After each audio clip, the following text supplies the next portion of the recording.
Bonjour à tous. Il ne reste que quelques heures avant la fin officielle du mandat de Joseph Kabila. Mais le président congolais ne semble pas prêt de lâcher le pouvoir. Toujours aucune date d'élection fixée en RDC.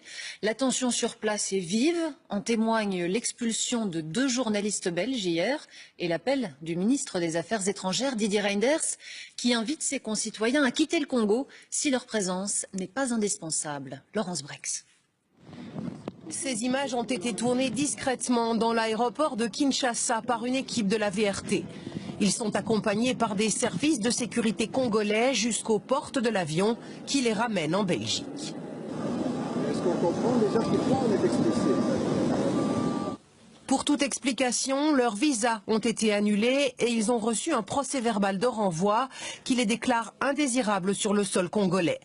Peter Verlinden était à Kinshasa depuis mercredi avec un visa en règle, mais il n'a jamais reçu les accréditations nécessaires. Le ministre de l'Information, Lambert Mende, a donné une petite explication par Twitter en disant qu'on était illégalement sur le sol congolais, ce que je nie tout à fait parce que nos visas étaient tout à fait en règle. Mais ce qui est derrière, quant à moi, c'est le fait que ce qui va se passer les prochains jours et le lundi, que le régime congolais et le ministre de l'Information ne veut pas qu'il y ait trop de gens à regarder, à donner rapport de ce qui se passe sur place. Le Congo est un pays que ce journaliste connaît très bien. Il y effectue régulièrement des reportages depuis près de 30 ans, mais c'est la première fois qu'il est expulsé.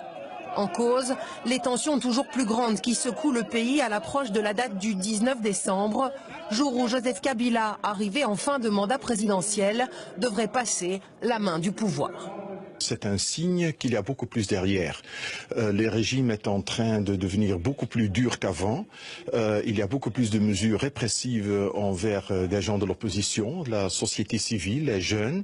Et ce que je crains, c'est qu'il prépare quelque chose encore pire.